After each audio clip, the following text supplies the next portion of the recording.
Hey everybody, I'm back, Tin Can. I am here to review the Joe Pipe Titan Bastard that I bought last year, and I have been enjoying all winter here in the United States. So I want to give you a review of this particular style. I don't know them all, I just know this one.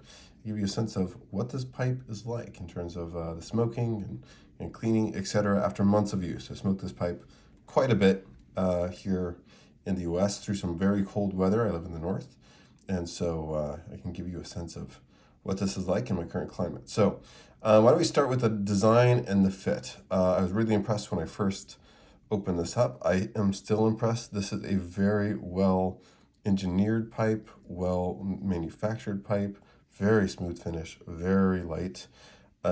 It's excellent. So in terms of the quality of the build, very high. So that's good. Let me give you a sense of some other pipes that I have, just so you can get some size. Here is a Missouri Meerschaum. I forget which brand this, what style this is, but this is one of their more common styles. Just to give you a sense of kind of the difference in the bowl size. This is a bigger bowl, and kind of the general size. I put my own. I ordered an acrylic stem here, so this is probably a little bit longer than the stem it comes with, so they're about the same. Here is a famous Savinelli Dolomita. I think this is 673, right? Let's see. Yeah, 673 KS. So you can get a sense of the general proportions here in comparison with the Titan Bastard. About the same size, right? You get a little difference there, how they're organized. Of course, the 673 isn't really a sitter like this one is. So it's good. This is a great smoker too. So we've got these pipes in comparison. Set those up and keep them there for a good setting. So let me talk about what my primary use case is in this. I'm a lunter, right? I smoke outside almost always while I'm walking.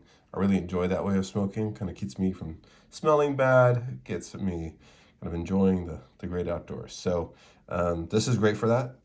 It has it fits a wind cap quite well. It holds it.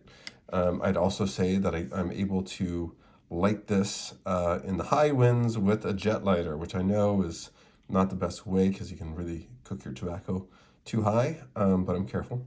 But I can use it with this titanium inner bowl which is lovely and very lightweight. It's got these nice cooling fins here. With the titanium bowl and the aluminum exterior, you can't even tell that I've lit it with a jet lighter. And I'm using both the single flame and the 3 flame lighters on this. Can't even tell. Works great. And so just be very careful with it, kind of flicking the top of the tobacco. So let me talk about the smoking of it. I generally prefer ribbon cuts just for ease of management, and I'd say this pipe agrees with me. I've tried some of the other cuts, even those that I've really dried, and it's had a little bit of tough time staying lit. I think in part because I've been outside and in the wind, and it's a bit tough to get a good light on those.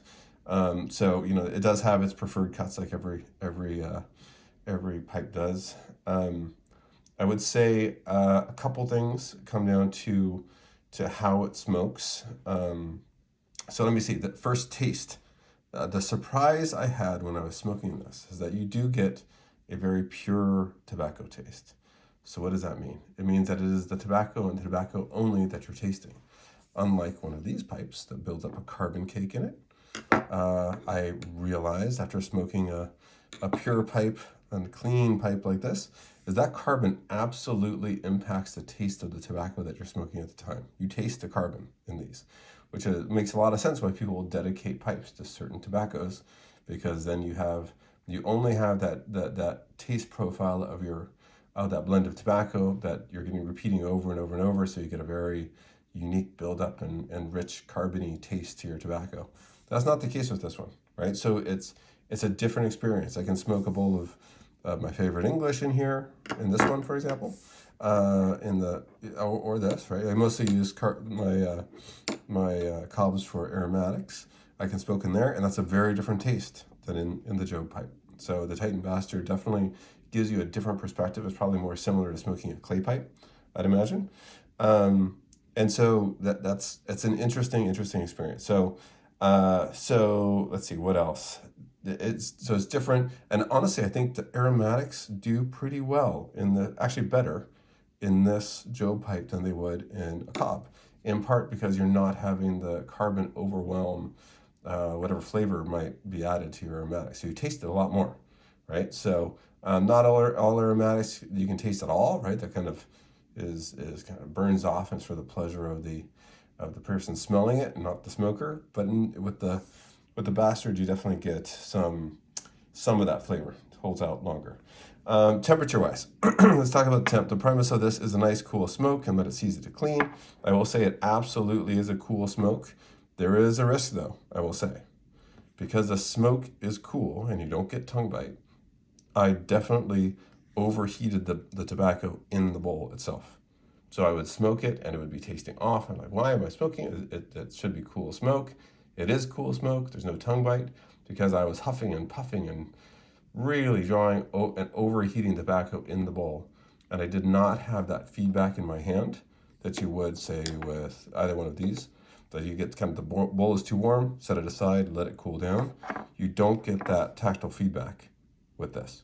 And so you have to be very cautious to make sure that you're sipping and really managing your pace of smoking, because it will get too hot in the bowl and cool off by the time it hits your mouth, and then the taste is off. So if you do manage to smoke it cool, you get a great reward, but just like with any other pipe, but you do have kind of a overheating challenge. I smoke in the very cold weather sometimes. We're talking 0 degrees Fahrenheit, so well below freezing when I'm on my walks. And sometimes this can be difficult to keep lit. And I think that there is some advantages to briar or a cob in that there's an insulating factor to the briar or the corn cob that maintains a good low combustion temperature for the tobacco and keeps it nice and mild as you're smoking it down. But with the Bastard, when it's extremely cold, I'm not talking a 40-degree like chilly day. I'm talking very, very, very cold. This pipe just cools too much, and I'm lighting and relighting and relighting and relighting and relighting just to try to keep the tobacco going at temperature, because this is cooling it too much, where one of these pipes would stay lit in the cold. So again, that's outside as well. So we're talking a windy, very frigid day. So keep that in mind. Okay, and that kind of goes, they'll just speak to one of the other techniques of smoking that I've learned over the years from those who are better at it than I am. So typically you pack it loose down here, kind of increase the density of your smoke depending how you're whether you're using the 3-pinch method, etc.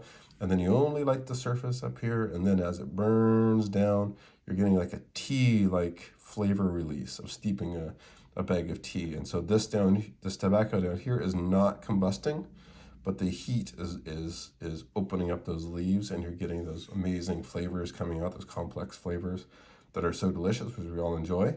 And so all the temperature shifts and the changes in that with this type of bowl, you have to be very mindful of only lighting the top. So those like jet lighters that push way down to the bottom, don't light the bottom of the bowl ever, right? And you only want to light the surface of the tobacco.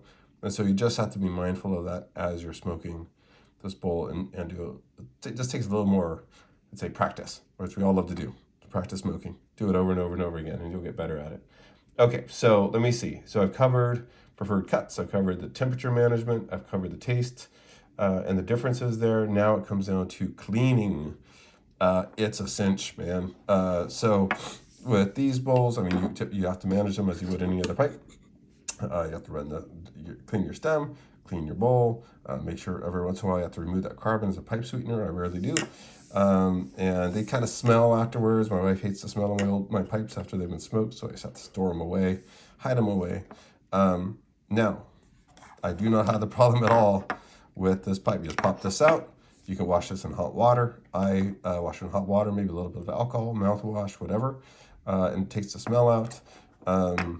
This all gets clean. I will say that this stem is beautiful. I love the proportions of this stem. This holds a 9mm filter. It unscrews at the bottom here, right? All these parts come apart, Nice chamber there. It assists in cooling, mind you. That's why I got it. It's like, oh, it's got a little bit of extra chamber for cooling. So these all come apart. However, I will say the one trick to cleaning this stem, it's otherwise really easy. You do get some liquid in this chamber, and liquid kind of spread through, so you do need to wash it and get that out. But this little component right here has a tiny little chamber on the inside, and it can get kind of gooey in there, kind of stinky. And so we got to soak that. So this is a little bit of a bugger to clean. There's not just a pipe, there's a little open chamber in here that you really got to stick a swab or something else in there to get it out. That's the one trick of cleaning this particular stem. And you can avoid that by getting the straw stem that's available. And that comes with most of the Titan series and Titanium series from Joe Pipe. So do I like the proportions of this? Yes, it's much more classic, very similar here, right? So beautiful proportions on this, but it does add that extra complexity in terms of that. And you can always soak these parts too, right? You can just make some hot soapy water, dunk them in, leave them there. Nothing's gonna rust. And then you come out and the water's done most of the work, and you can go from there. So generally, thumbs up, big thumbs up on this. I would recommend you get it. You make your choices about configurations and size, etc. I would simply, kind of guide you. It changes the dynamics of smoking, it changes the taste, changes how you manage temperature, but it is true to the premise. A cool smoke, easy cleaning, and a different experience, which is what was promised. So good job, Joe Pipe. You did a great job with this. Thank you. Keep on innovating. Have a great day, everybody.